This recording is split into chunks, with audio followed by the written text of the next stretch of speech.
Ankleshwar GIDC પોલીસે Nakoda product કંપનીમાંથી જુગારધામ ઝડપી પાડ્યું છે। પોલીસે ખુલ્લી જગ્યામાં જુગાર રમતા 21 જુગારીઓને 58,000થી વધુના મુદ્દા માલ સાથે ઝડપી પાડ્યા હતા।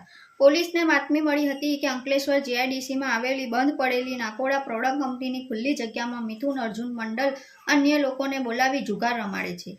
આ બાતમીના આધારે જીઆઈડીસી પોલીસે દરોડા પાડ્યા હતા। દરોડા દરમિયાન પોલીસે સ્થળ પરથી રોકડા સહિત કુલ 58,000થી વધુનો મુદ્દા માલ જપ્ત કર્યો હતો।